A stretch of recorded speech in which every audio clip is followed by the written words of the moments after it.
ॐ सहनाववतु सहनौ भुनक्तु सह वीर्यं करवावहै तेजस्विनावधीतमस्तु मा विद्विषावहै। ॐ शान्ति शान्ति शान्तिः। ॐ शङ्करं शङ्कराचार्यं केशवं बादरायणं सूत्रभाष्यकृतौ वन्दे भगवन्तौ पुनः पुनः। ईश्वरो गुरुरात्मेति मूर्तिभेदविभागिने व्योमवद्व्याप्तदेहाय दक्षिणामूर्तये नमः। ॐ पार्थाय प्रतिबोधितां भगवता नारायणेन स्वयं व्यासेन ग्रथितां पुराणमुनिना मध्ये महाभारतम् अद्वैतामृतवर्षिणीं भगवतीम् अष्टादशाध्यायिनीम् अम्ब त्वामनुसन्दधामि भगवद्गीते भवद्वेषिणीम्। यं ब्रह्मा वरुणेन्द्ररुद्रमरुतः स्तुवन्ति दिव्यैस्तवैः वेदैः साङ्गपदक्रमोपनिषदैः गायन्ति यं सामगाः।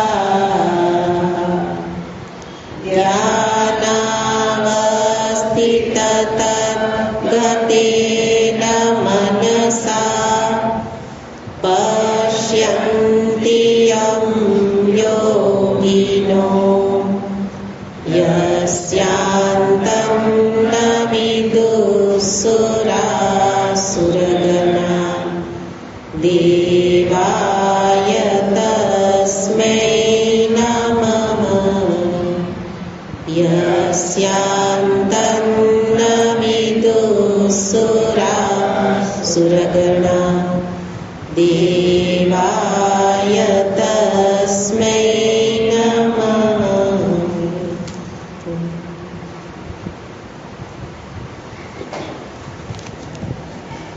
15મો અધ્યાય 12મો શ્લોક।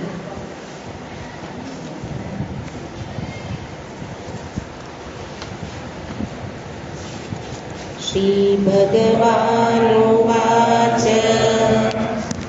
यदादित्यगतं तेजो जगद्भासयतेऽखिलं यच्चन्द्रमसि यच्चाग्नो तत्तेजो विद्धि मामकम्।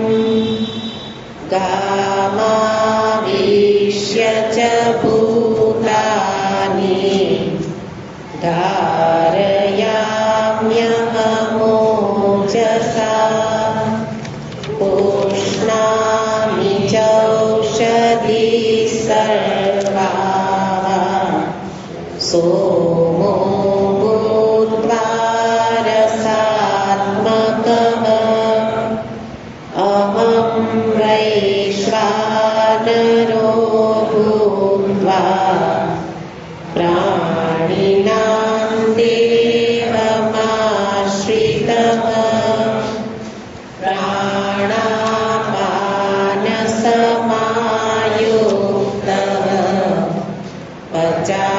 ખામ્યન્નં ચતુર્વિધં સર્વસ્ય ચાહં હૃદિ સન્નિવિષ્ટો મત્તસ્મૃતિર્જ્ઞાનમપોહનં ચ વેदैश्च सर्वैरहमेव वेद्यो वेदान्तकृद्वेदविदेव चाहम्।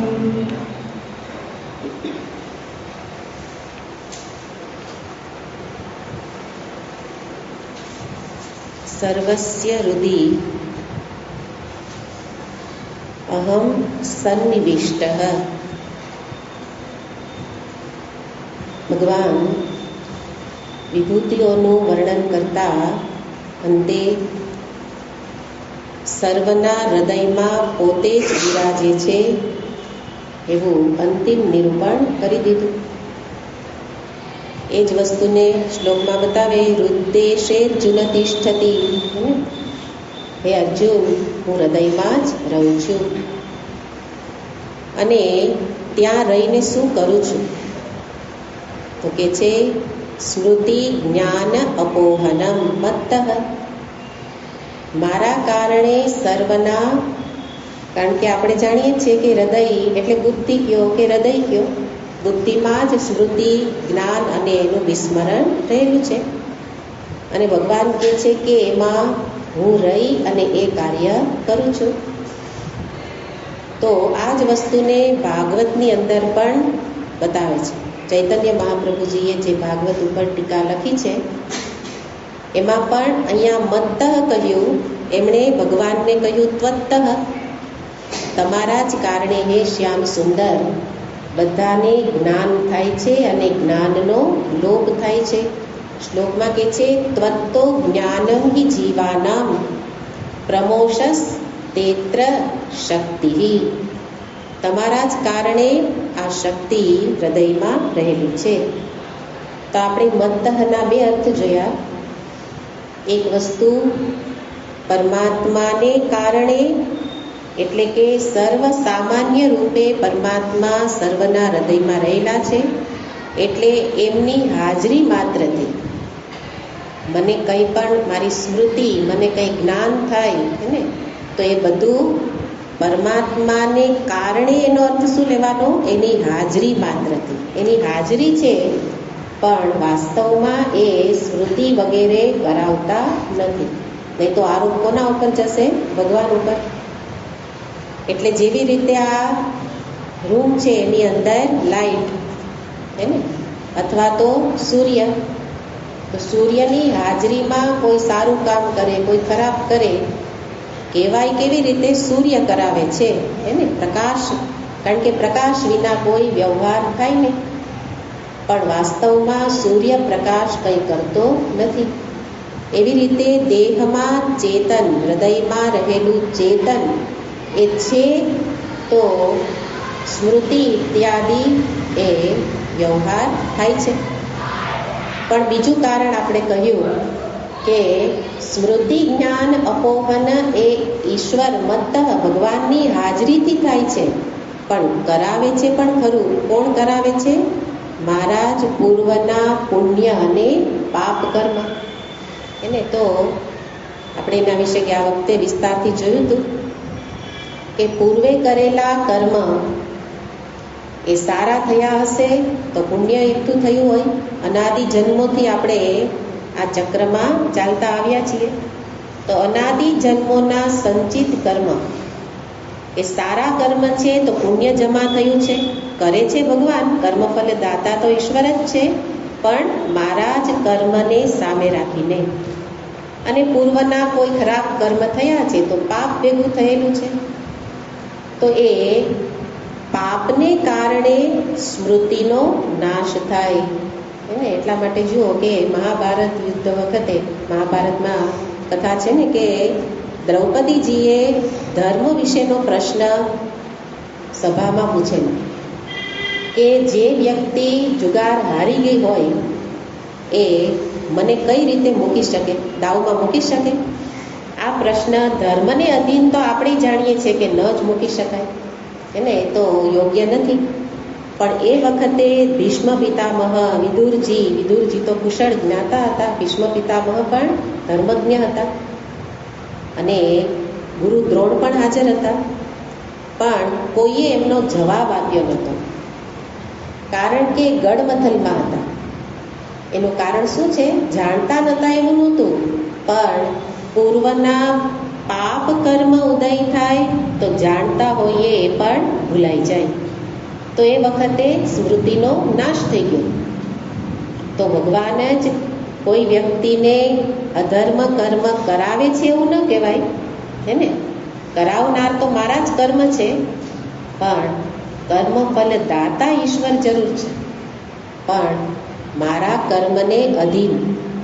એવી રીતે કોઈ જ્ઞાન જાણીએ છીએ, જ્ઞાન પ્રાપ્ત થયું, સમજાયું ન સમજાયું, એનો પણ દોષ કોનો છે?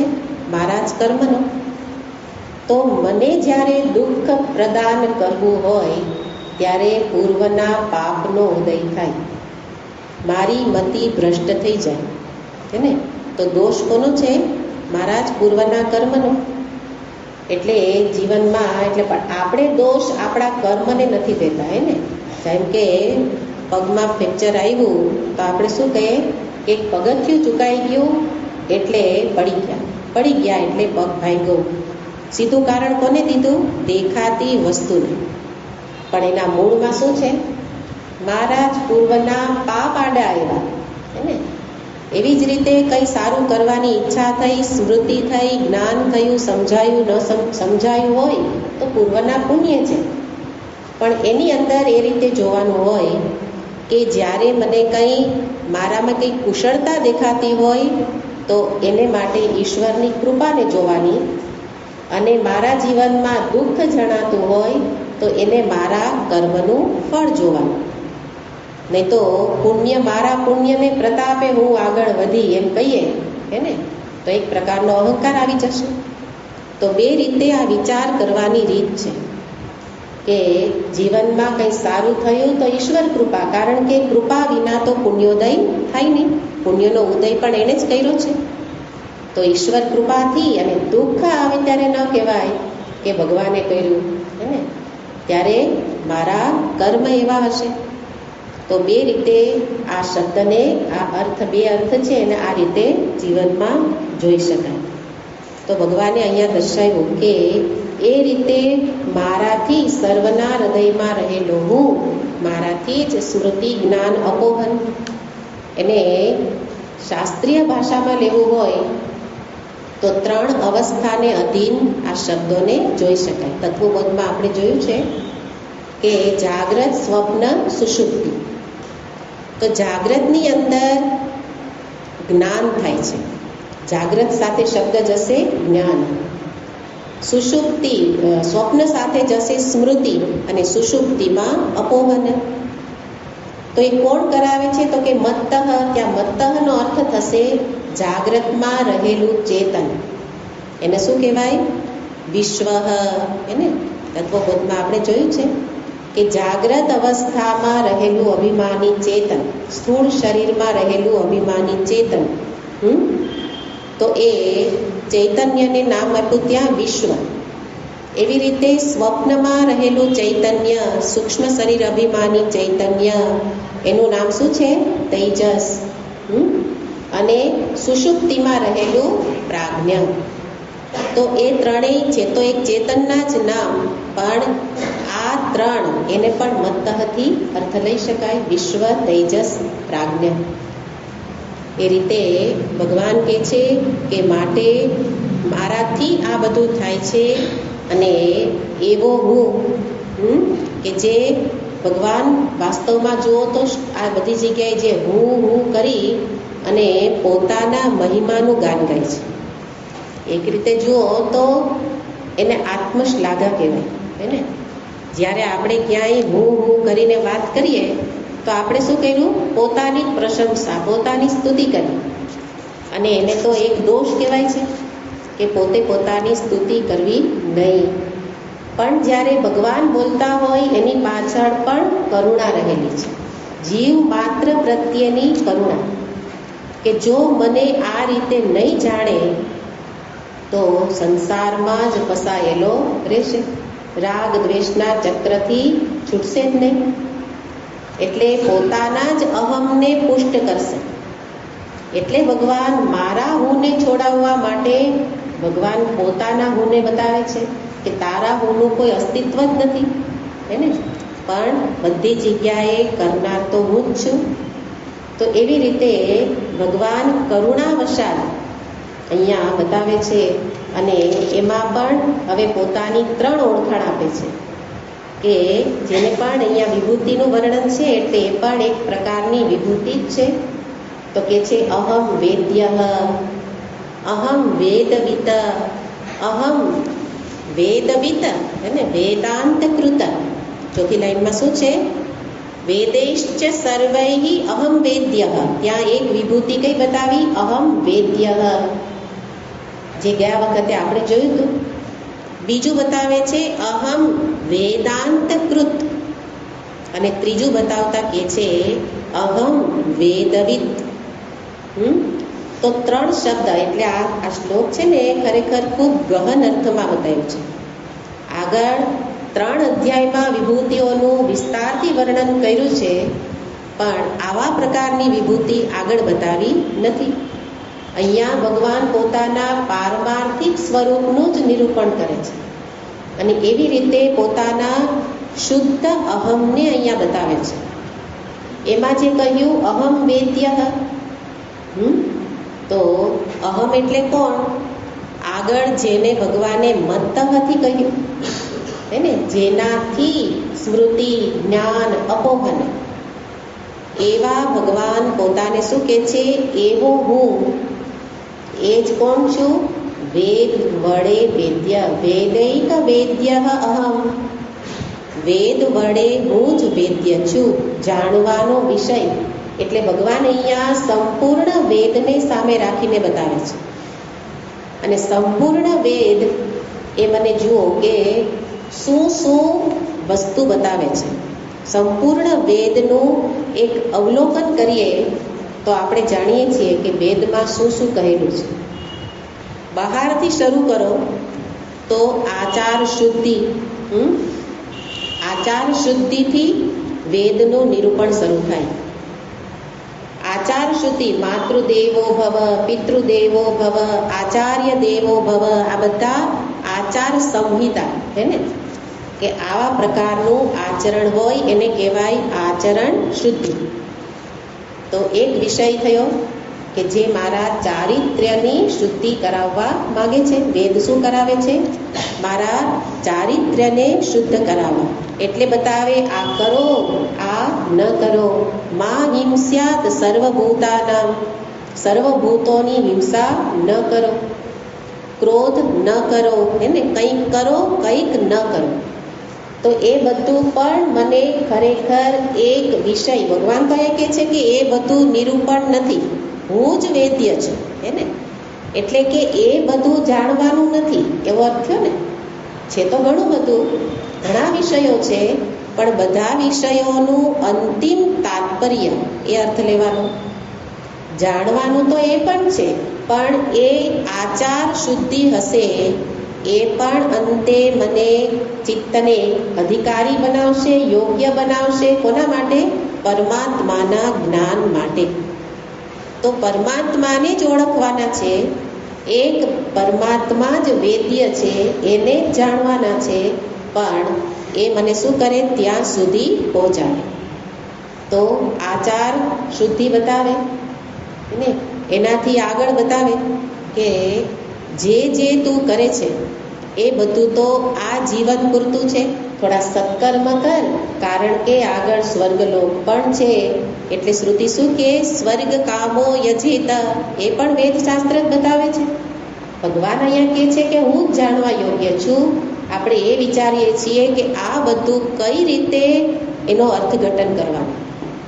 સ્વર્ગનું નિરૂપણ છે. સ્વર્ગ કામો યજેત, જેને સ્વર્ગની કામના હોય એ આવો યજ્ઞ કરે.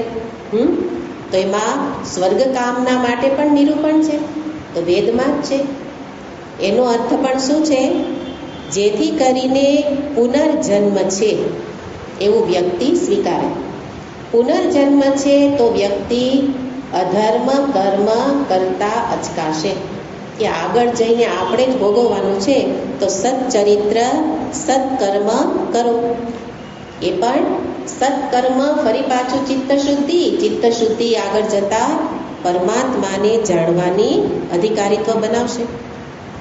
એવી જ રીતે જે કંઈ માગીએ છીએ સકામ કર્મ, એ પણ વેદમાં છે. જો વેદમાં કેટલા વિષયો છે, એને ધર્મ, કર્મ અને બ્રહ્મ, મુખ્ય 3 વિષય છે. આમ તો એક કર્મ અને બ્રહ્મ, કર્મની અંદર ધર્મ આવી જશે. તો એ વિષયમાંથી મુખ્ય વિષય ભગવાન કે છે બ્રહ્મ જ છે, અને બધા એના માટે છે. તો સકામ કર્મ કરવાનું કે જ છે કે પુત્ર કામો યજેત, પુત્રની કામના હોય તો પુત્ર કામેષ્ટિ યજ્ઞ કરો. તો એનો અર્થ એમ નથી કે ભગવાન મને એમ કહે છે કે પુત્ર તો હોવો જ જોઈએ, હે ને, પુત્રની કામના કરો એમ નથી કહેતા. પુત્રની કામના હોય તો શું કરો? વૈદિક માર્ગે પુત્રની પ્રાપ્તિ કરો. એમ કરીને શું કરાવે છે? ખોટા માર્ગથી કામના પૂરતી છૂટ છે, પણ અધર્મ માર્ગે નહીં, અને ફરી ધર્મને માર્ગે રાખે. એવી રીતે કાંઈ કામના છે તો પ્રાર્થના કરો. તો કે છે રુદ્રમમાં જ આવે છે, માનો ગોષુ માનો અશ્વેષુ રીરીષ. એને પોતાના માટે માગે, ને એમાં તો પશુઓ એ વખતે હતા, એટલે પોતાને ત્યાં અશ્વ છે, ગાયો છે, તો પ્રાર્થના કરે, હું બીમાર ન પડું અને મારી ગાયો, મારા ઘોડા બીમાર ન પડે. એને રુદ્રમાં આવે છે, આ બધું માગેલું છે. તો એ બધું શું છે?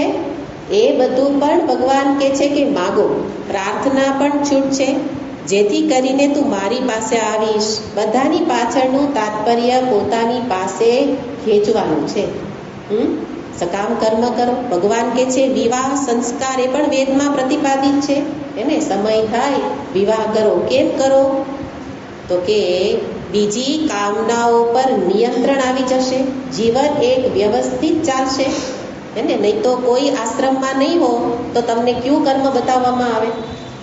એટલા માટે 4 આશ્રમ છે કે દરેક આશ્રમને એનું કર્તવ્ય બતાવે.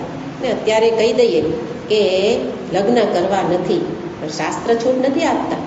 એને પુત્ર પ્રાપ્ત કરો શાસ્ત્ર કહે છે. કેમ? કારણ કે એ આગળ ધર્મ કર્મનો વારસ પુત્રને બનાવો. તો એ બધું કરાવીને મને શું કરાવવા માંગે છે? ધર્મ યોગ્ય રીતે મારા જીવનને યોગ્ય ક્રમમાં ચલાવવા માંગે, ધર્મના માર્ગે ચાલુ. પણ મને કાયમ સકામ કર્મ કર એવું બતાવતા નથી. ધીરે ધીરે બતાવે, સકામમાંથી નિષ્કામ થા. એને થોડું દાન કર. તો દાન એ શું થયું? દાન એ મારા માટે નહીં, દાન નિષ્કામતાથી કર, સકામ ભાવે નહીં. એવી રીતે સકામમાંથી નિષ્કામતા તરફ લઈ જાય, એમાંથી જિજ્ઞાસા પ્રગટ થાય, તો તરત શ્રુતિ આવીને તરત બતાવે, શાંતો દાંતો ઉપરમ તિતિક્ષુ શ્રદ્ધા ભૂત્વો. હે ને, શ્રદ્ધાવિદ ભૂતવા. આ રીતે સંપત્તિથી યુક્ત જિજ્ઞાસુ થા. તો જિજ્ઞાસુ ધીરે ધીરે નિષ્કામતાથી જિજ્ઞાસુ થાય, અને પછી એને બતાવે કે હવે વિવેક કર. હે ને, તત્વમ પદાર્થનો વિવેક કર. એટલે શાસ્ત્ર અવાંતર વાક્યો પણ બતાવે, તત્પદને બતાવે. સત્યમ જ્ઞાનમ અનંતમ બ્રહ્મ. તો બ્રહ્મ તત્વ કેવું છે એ તત્પદાર્થને બતાવે શ્રુતિ, અને ત્વમને બતાવે, તું જીવ કોણ છે એને. અને પછી અંતે બતાવે તત્વમસ્યાદિ મહાવાક્ય, કે જે આ તત્ છે એ જ ત્વમ છે. ઐક્યનું પ્રતિપાદન કરે કે પ્રત્યેગાત્મા રૂપે તો જીવ નથી, તું પ્રત્યેગાત્મા છો અને એ જ બ્રહ્મ છે. તું સાક્ષી ચૈતન્ય જ બ્રહ્મ છો.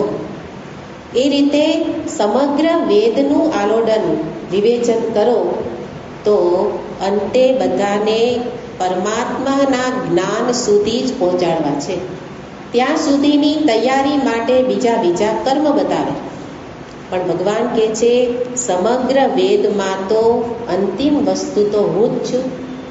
અહમ વેદ્ય, એટલે પછી શાસ્ત્ર બતાવે અથા તો બ્રહ્મ જિજ્ઞાસા, હે ને, તત્ વિજિજ્ઞાસસ્વ તત્ બ્રહ્મ, જે બ્રહ્મ ભગવાન અહીંયા વેદ્ય કે છે, હું જાણવા યોગ્ય છું. ત્યાં શ્રુતિ શું કે એ જ બ્રહ્મ છે, હે ને, એની જિજ્ઞાસા કરો.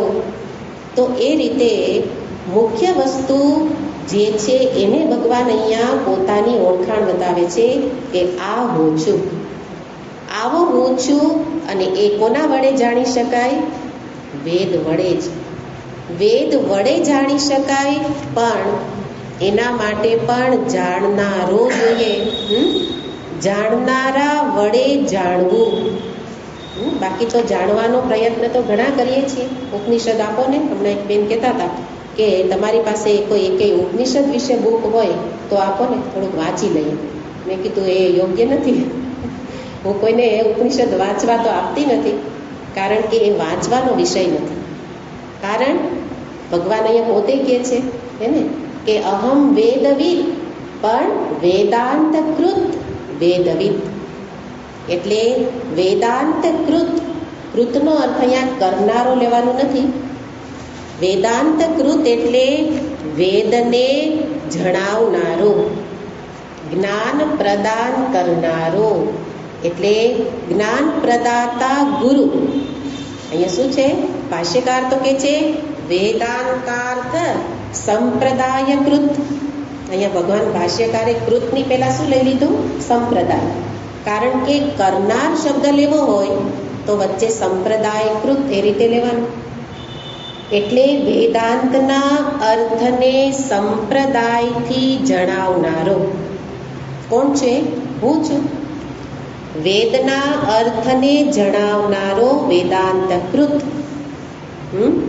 કારણ કે વેદાંતને કરનાર અર્થ લેશો, કૃતનો અર્થ કરનાર, તો પછી વેદશાસ્ત્ર તો કોઈએ બનાવ્યા તો છે નહીં, અપૌરુષેય છે. વેદશાસ્ત્ર તો અપૌરુષેય છે. એટલે જો કૃત કરનાર લઈ લેશો કે ભગવાને કર્યા, પોતે જ કહે છે ને કે વેદાંતકૃત અહમ, તો એનો અર્થ યોગ્ય રીતે નહીં થાય. એટલે અર્થ આ રીતે છે કે વેદનું જ્ઞાન પ્રદાન કરનાર ગુરુ વેદ વ્યાસજીથી લઈ અને સંપ્રદાયમાં જેટલી કડી રૂપ છે એ બધા ગુરુ એ વાસ્તવમાં મારાથી જુદા નથી. એટલે ગુરુ રૂપે હું છું. એટલે જ આપણે સ્તુતિ ગાઈએ છીએ તો બોલીએ છીએ ને નારાયણમ પદ્મભવમ વસિષ્ઠમ. આખી પરંપરા બતાવી છે. અને બીજી પરંપરા શિવજીથી શરૂ થાય, એક પરંપરા નારાયણથી થાય. તો સદાશિવ સમારંભામ શંકરાચાર્ય મધ્યમામ અસ્મદાચાર્ય પર્યંતામ. તો સદાશિવ પહેલા ગુરુ, વચ્ચે શંકરાચાર્યજી અને મારા ગુરુ અંતે. તો એ જ પરંપરાને ભગવાન અહીંયા બતાવે છે કે ગુરુ પરંપરા એટલે અહીંયા ભગવાન પણ સંપ્રદાયનું મહાત્મ્ય બતાવે છે. ગુરુ શિષ્ય સંપ્રદાયથી જ વેદાંતના અર્થને સમજી શકાય, સ્વયં ભગવાન કહે છે. એટલે વેદાંતનો અર્થ લેવો હોય તો વેદનો અંત, એટલે અંત એટલે છેલ્લા 5-10 પાના નહીં, હે ને. અંતનો અર્થ થાય નિશ્ચય, નિર્ણય કે સિદ્ધાંત. તો વેદાંતનો અર્થ શું થાય? વેદનો સિદ્ધાંત, વેદનો નિર્ણય. તાત્પર્ય શું છે? જ્ઞાન, પરમાત્માનું જ્ઞાન અથવા તો બ્રહ્મ. સાયલેન્ટ કરી દો. તો કે છે જે રીતે સંપ્રદાયમાં, એટલે ભગવાન પોતે પોતાના મુખે આગળ ચોથા અધ્યાયમાં બોલ્યા છે, હે ને, ઇમમ વિવસ્વતે યોગમ પ્રોક્તવાનમ અહમ અવ્યયમ. મેં જ વિવસ્વાન સૂર્યને જ્ઞાન પ્રદાન કર્યું. વિવસ્વાન મનવે પ્રાહ મનુહુ ઇક્ષ્વાકુ. તો ભગવાને ત્યાં એક પરંપરા બતાવી. મેં સૂર્યને જ્ઞાન આપ્યું, સૂર્યએ કોને આપ્યું?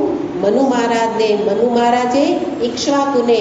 અને એવી રીતે ત્યાં રાજાઓની પરંપરા બતાવી. તો પરંપરાથી જ વિદ્યા પ્રાપ્ત થઈ શકે. ગુરુ શિષ્ય પરંપરાનું શાસ્ત્રમાં ખૂબ મહાત્મ્ય છે. અને ભગવાન કહે છે ગુરુ એ કોઈ વ્યક્તિ નથી. યસ્ય દેવે પરાભક્તિ તથા યથા દેવે તથા ગુરુ. એટલા માટે તો ગુરુનું મહાત્મ્ય શાસ્ત્ર પોતે આ શ્લોકમાં બતાવે છે એને કે જેવી શ્રદ્ધા ભક્તિ દેવ માટે ઈશ્વર માટે એવી જ ઈશ્વર ગુરુ માટે હોય. કેમ હોય? આપણને હંમેશા વ્યક્તિ દેખાતી હોય એટલે આપણા મનમાં આદર નથી ઊભો થતો. પણ ભગવાન શું કહે છે? જ્યારે ઉપદેશ પ્રદાન કરે છે ત્યારે સાક્ષાત નારાયણ જ બોલે છે એને. અને બોલનારને પણ અનુભવ થતો હોય કે આ આપણું ગજું જ નથી એને. ભગવાનના શબ્દો બોલવાનું એક તો અધિકારીત્વ નથી અને એટલું સામર્થ્ય પણ નથી. એટલે તો પ્રારંભમાં પ્રાર્થના કરીને ગુરુને, સદાશિવને કે નારાયણને આવાહન કરે કે પધારો અને તમારી વાત તમે જ જણાવો એને. તો એ વસ્તુ ભગવાન અહીંયા બતાવે છે કે બોલનારો હું જ છું. એટલે આપણે સત્સંગ, ખાસ કરીને શાસ્ત્રના સ્વાધ્યાયમાં આ એક વિશેષ કે શરત બતાવવામાં આવે કે કંઈ પણ વિદ્યા મેળવવી હોય તો ગુરુની આજ્ઞા વિના મેળવવાની નહીં એને. અહીંથી બહાર ઉઠીને જવું છે, અંદર આવવું છે, ગમે ત્યારે અવાય નહીં, જવાય નહીં, મોબાઈલ ચાલુ રખાય નહીં એને. ડિસ્ટર્બ થાય શું કામ? ભગવાનનું એક વાણીનો એક સ્ત્રોત ચાલે છે અને એની અંદર ભંગ થાય અને સાથે સાથે એનો અનાદર પણ થાય. કારણ વ્યક્તિ નથી. ભગવાન કહે છે અહમ વેદાંત કૃત, હું બોલનારો છું. તો એવમ પરંપરા પ્રાપ્તમ હે ને, ત્યાં જ કીધું છે ઇમમ રાજર્ષયો કીધું. આ રાજર્ષિઓને પણ પરંપરાથી જ જ્ઞાન થયેલું છે. અને એટલા માટે ઘણી બધી કથાઓ છે કે ગુરુની આજ્ઞા વિના મેળવેલું જ્ઞાન તો પછીથી એને શ્રાપનો ભોગ બનવો પડેલો છે. આ જ વસ્તુ છે ને. ગીતાજીનો ઉપદેશ હનુમાનજીએ ઉપર બેસીને સાંભળ્યો હતો અને પછી ભગવાને કહ્યું કે તમે સાંભળો, તમને બધું જ્ઞાન થયું બરાબર છે, પણ ગુરુની આજ્ઞા લીધા વિના તમે આ સાંભળેલું છે એટલે પિશાચ યોનિમાં જવું પડશે. મુક્ત ક્યારે થશો? પિશાચ ભાષ્ય લખશો. ગીતાજી ઉપર ભાષ્ય છે, પિશાચ ભાષ્ય, એ લખો પછી મુક્તિ થશે. તો હનુમાનજીને ભગવાને શ્રાપ આપ્યો. ભગવાને શું કામ આપ્યો? ગુરુના મહાત્મ્ય માટે. એટલે ગુરુ કોઈ વ્યક્તિ નથી. ગુરુ એક વ્યક્તિ, એક નિમિત્ત છે. પણ ગુરુ પોતાને માને કે હું ગુરુ છું એ ગુરુ નથી. બરાબર ને? ગુરુ કોની દ્રષ્ટિએ હોય? શિષ્યની દ્રષ્ટિએ ગુરુ હોય. પણ ગુરુને કોણ દેખાતા હોય? પોતાના ગુરુ. હંમેશા શિષ્ય બનવાનું છે, ગુરુ બનવાનું નથી. પણ આપણે ગુરુવાદ એક ચાલ્યો છે હે ને. અને મારા ગુરુ, તારા ગુરુ, આના ગુરુ. ગુરુ એક જ છે. ભગવાને પોતે કહી દીધું અહમ એવ વેદાંત કૃત. તો એ ગુરુ શબ્દ માટે બતાવે છે. અને એ રીતે કારણ કે બીજો કોઈ છે જ નહીં. ભગવાનની દ્રષ્ટિમાં તો બીજો કોઈ છે જ નહીં. અને એટલે અહીંયા પોતાની એક ઓળખાણ બતાવી કે હું જ આ જ્ઞાન પ્રદાતા છું.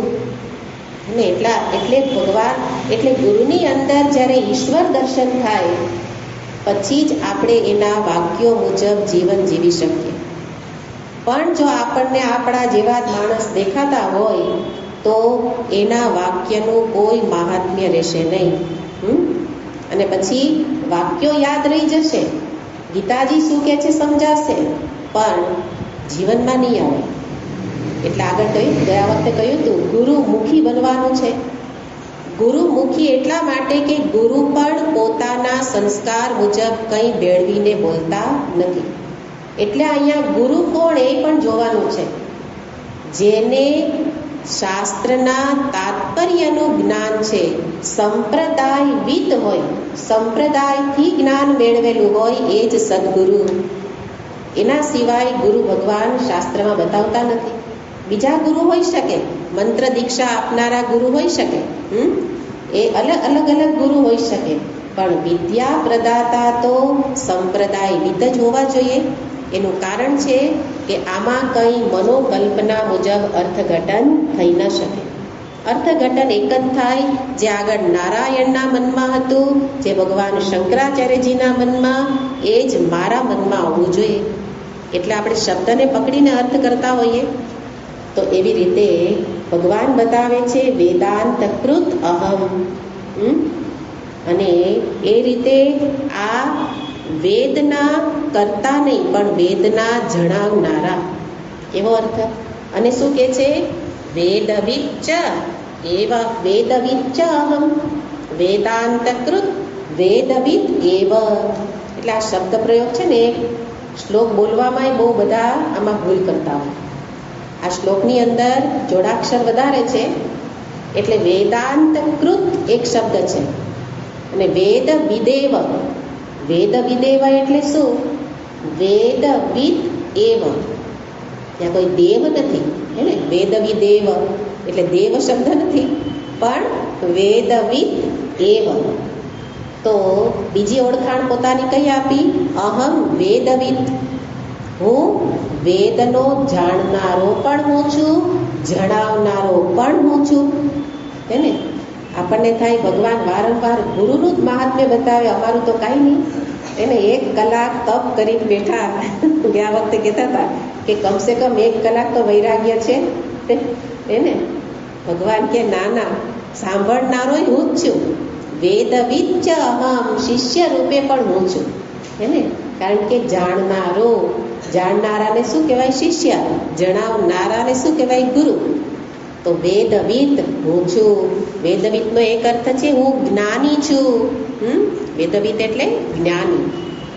તો આમ જુઓ તો હું જ્ઞાની એવું શાસ્ત્ર કહેવાની ના પાડે છે. કેનોપનિષદ કે અવિજ્ઞાતમ વિજાનતામ વિજ્ઞાતમ અવિજાનતામ. તો શું કે જે જાણું છું કે છે એ જાણતો નથી, અને નથી જાણતો એ જાણે છે. અને ભગવાને તો અહીં કહી દીધું કે હું વેદવિદ એટલે હું જ્ઞાની છું, હું જાણનારો છું.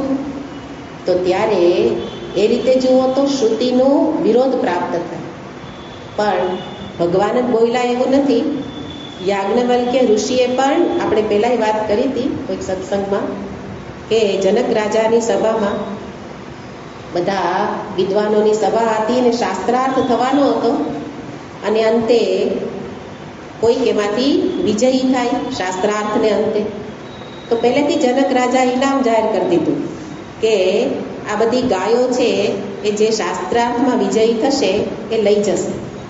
તો યાજ્ઞવલ્ક્ય ઋષિએ ત્યાં એક વાક્ય બતાવ્યું છે. એ વાક્ય કહે છે કે ગો કામાય વયમ. એને ત્યાં કહે છે પહેલાં તો કે આ ગાયો હંકારી જાઓ. શિષ્યોને શું કે? ગાયો હંકારી જાઓ. તો પેલા બધાએ તો જોઈ લીધું, પણ ગાર્ગીજી વિદુષી હતા, એ કે એવું કઈ રીતે? શાસ્ત્રાર્થ કર્યા વિના તમે કહો છો ગાયો લઈ જાઓ? ગો તો કે છે કે ગો કામાય વયમ, અમે તો ગાયની ઈચ્છાવાળા છીએ, જરૂરિયાતવાળા છીએ, એટલે કીધું કે લઈ જાય. તો કે એ શરત સાંભળી નથી કે શાસ્ત્રાર્થમાં વિજયી થાય. તો સીધો અર્થ એમણે શું કરી દીધો? હું જ્ઞાની છું. હે ને? હું વિજેતાનો અર્થ હું વેદવિદ છું. વેદવિદ છું એનો અર્થ આ ગાયો મારા ભાગે આવશે. પછીથી તો શાસ્ત્રાર્થ થયેલો છે ત્યારે એમણે સ્પષ્ટતા પણ કરી કે મેં એવું નથી કહ્યું કે હું વેદવિદ છું, પણ ભગવાન તો અહીંયા સ્પષ્ટ રૂપે કહે છે હું વેદવિદ છું. પણ આગળ જોયું એમ, જ્યારે પણ કોઈ ઋષિ મુનિઓ એ રીતના બોલે કે ભગવાન બોલે, એનો અર્થ ઋષિ મુનિઓનું જીવન લોક કલ્યાણ અર્થે છે. લોકોને પ્રેરણા મળે એના માટે એ જે કંઈ બોલે એની પાછળ અહમ પ્રયોગ કરે ત્યારે સમજવાનું કે એની પાછળ બીજી વ્યક્તિને કે શિષ્યને પ્રેરણા મળે. હું જાણું છું એવું કહે ત્યારે પેલી વ્યક્તિને આવવાનું મન થાય, એને સાંભળે અને એની શ્રદ્ધા ભક્તિ વિશ્વાસ વધે. એના માટે ઘણીવાર વેદવિદ શબ્દ બોલતા પણ હોય, પણ અહીંયા તો સાક્ષાત ભગવાન કહે છે કે હું જ જાણનારો છું. એનું કારણ કે વેદાંતકૃત એટલે સંપ્રદાયથી જ્ઞાન પ્રદાતા ગુરુ. એ હું છું અને જાણનારો એ પણ હું છું, એવું કહેવાનું તાત્પર્ય ફરી આગળ કહ્યું એમ કે વાસ્તવમાં ગુરુ અને શિષ્ય એવા કોઈ ભેદ જ નથી. જ્યારે ઐક્યનું જ્ઞાન અભેદની સિદ્ધિ થાય ત્યારે શિષ્ય કે ગુરુ એવા કોઈ ભેદ રહેતા નથી. એટલે જણાવનાર રૂપે પણ એ પોતાને જ જુએ અને જાણનાર રૂપે પણ પોતાને જ જુએ. અને એ રીતે અહીંયા બંને બાજુ, કારણ કે ભગવાનની દ્રષ્ટિ ક્યાં છે જોવાનું. જ્યારે કોઈ મહાત્મા બોલે છે અને જ્યારે કોઈ આવા વાક્ય ભગવાન બોલે ત્યારે જોવાનું કે એની દ્રષ્ટિ તત્વ પર છે, આપણી દ્રષ્ટિ વ્યક્તિ કે ઉપાધિ પર છે. પણ ભગવાન બોલે ત્યારે તત્વ દ્રષ્ટિથી ભગવાન અહીંયા નિરૂપણ કરે છે.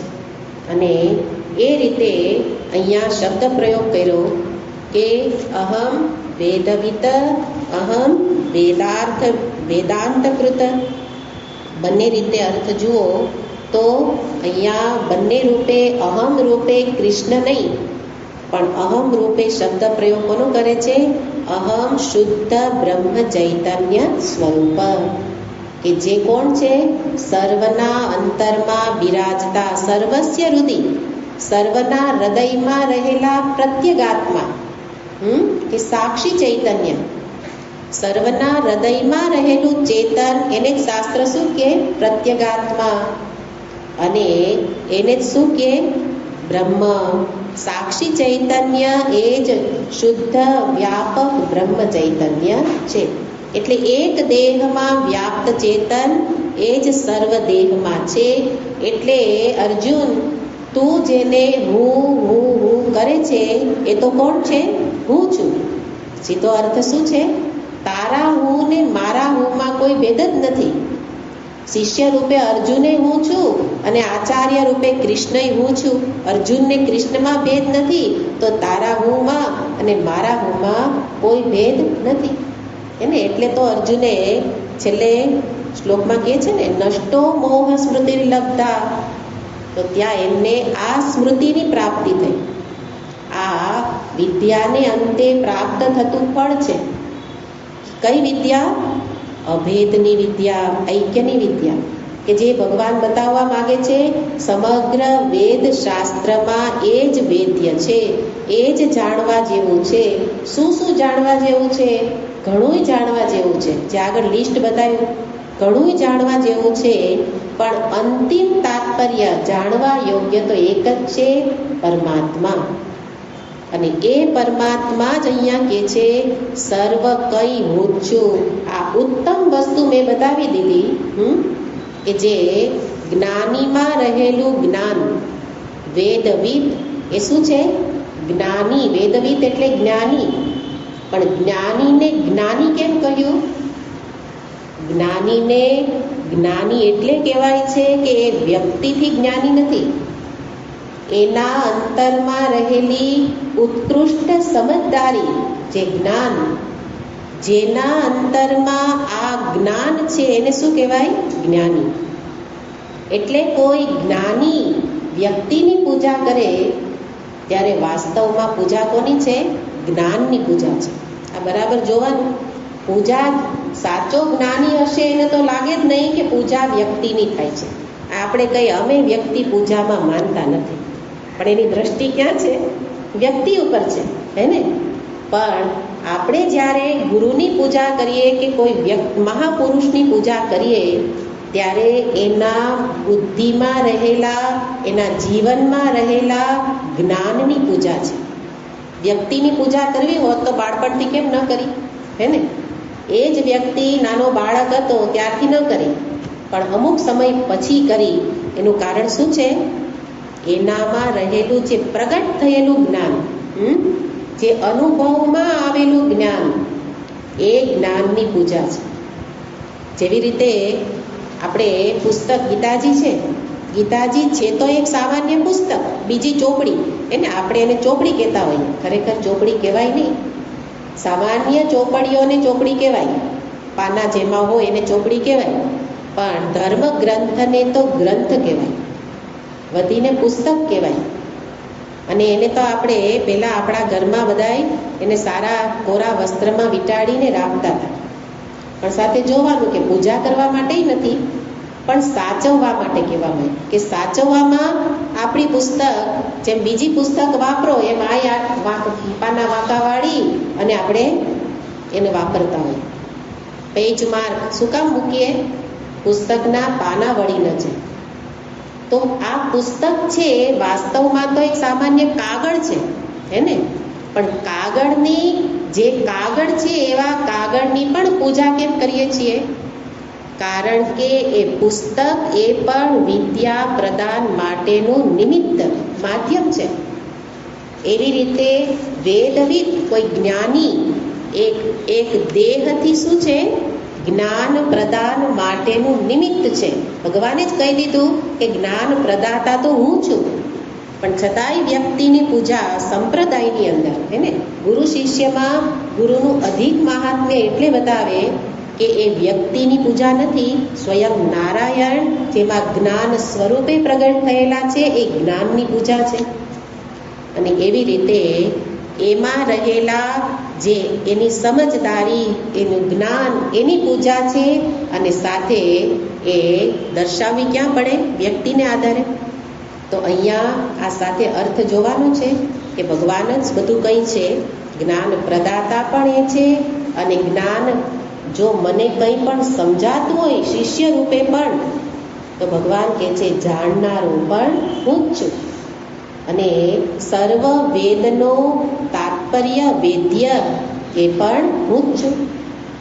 અને એમ પણ જુઓ કે કોઈ પણ ગ્રંથ, આ સાથે જોવાનું કે ભગવાન વેદમાં બતાવે છે કે હું જ જાણવા યોગ્ય છું, પણ આટલું બધું બતાવ્યું, આટલા બધા વિષયો બતાવે છે, હે ને? આપણે મોટા ભાગે તો કર્મકાંડ જ બતાવતા હોય કે શાસ્ત્ર તો કર્મકાંડને બતાવે છે, પણ ભગવાન કહે છે નહીં. એનું કારણ છે કે વેદ શાસ્ત્રને પ્રમાણ તો જ કહેવાય. પ્રમાણનો અર્થ છે કે એ વસ્તુ બીજેથી જાણવા મળતી ન હોય અને અહીંથી જાણવા મળે એને એનું પ્રમાણ કહેવાય. જેમ કે આંખ છે શેના માટે પ્રમાણ છે? રૂપ માટે. આંખ રૂપ માટે પ્રમાણ છે, કારણ કે આંખ સિવાય બીજા કોઈ સાધનથી રૂપ જોઈ ન શકાય. કાનથી રૂપ ન જોઈ શકાય, પણ કાન શબ્દ માટે પ્રમાણ છે.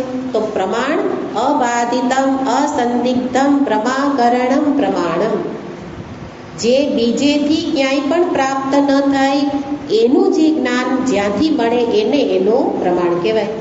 રૂપ માટે ચક્ષુ પ્રમાણ, શબ્દ માટે કર્ણ પ્રમાણ, શ્રવણેન્દ્રિય પ્રમાણ.